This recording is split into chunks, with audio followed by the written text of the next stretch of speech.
The rules of the game nobody told you. Every game has rules. Chess has rules. Monopoly has rules. Even video games have rules. Invisible ones coded into the physics engine that govern what's possible inside that world. And here's what I find fascinating. We accept that every constructed game has rules, but somehow we've convinced ourselves that life, this extraordinary, complex consciousness field experience, somehow doesn't. We think life is random. We think things just happen. We think some people get lucky and some people don't. But what if that's not true? What if this game has rules? And what if knowing them changes everything about how you play? Welcome back. I'm Renetta. And today we're talking about the rules of the game of life through the lens of what I call the game of life framework. If you missed last week's video where I laid out the full framework, the board, the pieces, the players, go watch that first. It will make everything here more understandable. For those who've been here all along, let's go. Rule 1, thought is energy. The first rule is the one most people intellectually know, but almost nobody actually lives by. Thought is energy. Not metaphorically, not as a cute affirmation, literally, physically, measurably. Every thought you generate is a frequency, a vibration. It moves out from your body like a signal. And that signal interacts with the energy field around you. In the game, this matters because the game board is energetic before it is physical.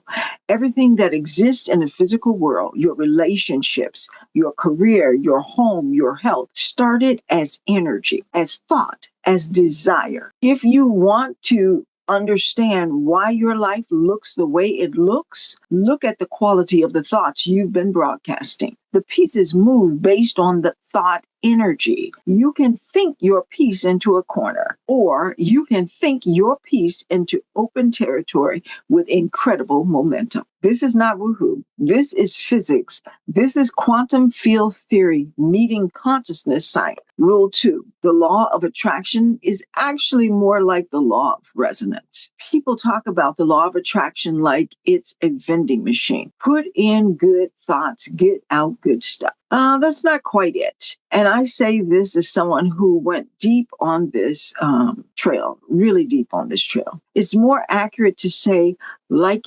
energy, cause like energy. We're not just one framework of thought. We're multifaceted. It's not just positive thoughts attracting positive things. It's deeper than that. It's about resonance.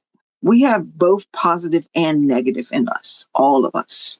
So it's more resonating with the majority of what you feel. Your piece, your energetic signature, the sum of your beliefs, emotions, and thought patterns is broadcasting a frequency at all times.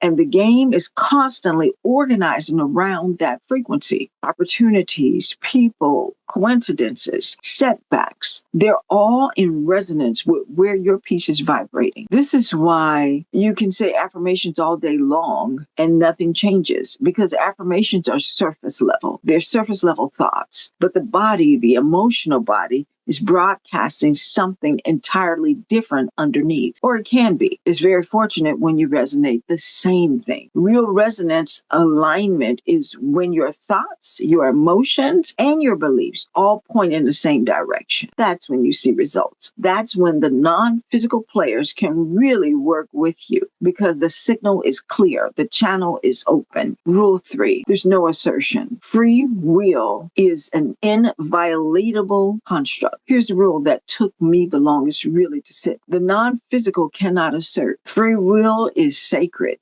It is not something that's violated in this game of life. Your ancestors, your guides, consciousness itself, God, whatever you call it, source, they can see the full board. They see the path of least resistance for you and I. From where you or I are to where you or I want to be. They see the shortcuts. They see the dangers ahead, but they cannot make you listen. They cannot make you go a certain way. They will send you signals, repetitive thoughts, gut feelings, dreams, coincidences. Oh, the thoughts that you might receive over and over and over again. People who say exactly the right thing at the exact right time come into or onto your path. They are endlessly, the non-physical that is, they are endlessly creative in how they communicate with you, the physical. But if you are vibrating too fast, you are too distracted, you are attached to how you think things should happen, you'll miss all of it. If you think you need to be with a certain person in a certain place, you will miss what they are sending you. I think about this in my own life.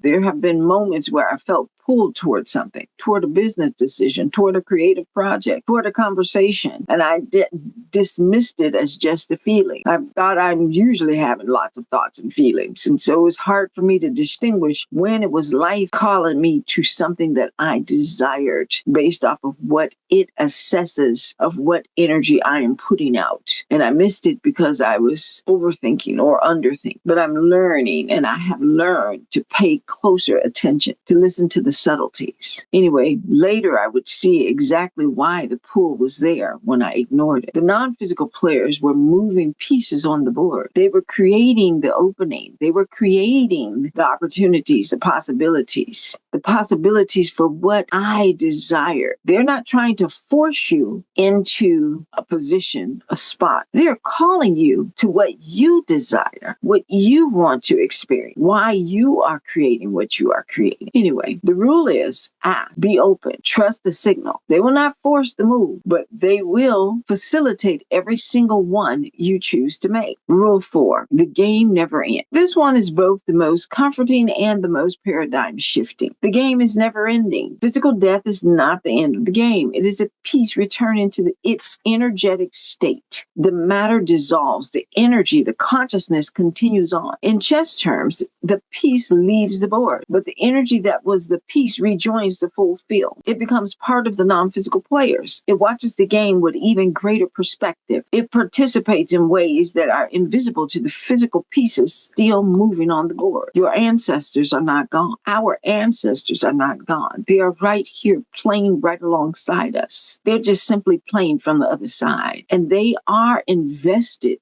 in how your game is going, because they understand from where they now exist that this game is all one game. Their movement through the physical was part of the same game your movement is. This changes how you experience grief. This changes how you relate to your lineage. This changes what you believe is possible. Hopefully, this changes what you believe is possible. The game never ends. You are part of an infinite, extraordinary, never-ending story of consciousness exploring itself through experience. Rule 5, desire is the driver. There is no ceiling. There is no limit on desires. None. Zero. No ceiling. This is the last rule for today. The pawn can desire to become a queen. The person who grew up with nothing can desire and receive extraordinary abundance. The person diagnosed with illness can desire and receive healing.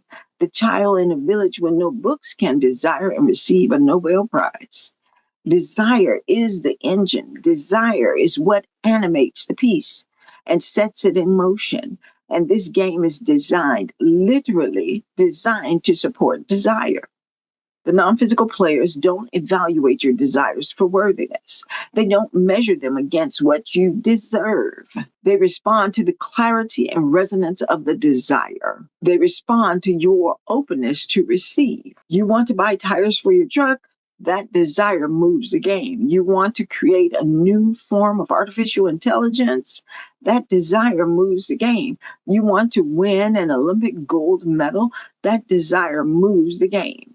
There is no hierarchy of desires. There is only the clarity of the desire, the resonance of the vibration, and the collaboration between the physical piece and the non-physical players. This game was built for you to win. Every version of winning you can imagine. Here's what I want you to walk away with today. The rules exist, and they are not working against you. They are for you. Every single rule in this game, when you understand it, becomes a tool. Thought is energy. Use it deliberately. The law of resonance. Get into alignment. No assertion. Ask and stay open. The game never ends. Relax your grip on outcomes. Desire is unlimited. Dream bigger. You are playing a game with more support than you know, more potential than you've been told, and more time than you think. Next video, I'm going to talk about how to read the board, how to see what's actually happening in your life, not through the eyes of fear or ego, but through the eyes of a strategic, conscious player. Drop your thoughts in the comments. And if someone needs to hear this today, please make sure you share it with them. I'll see you soon.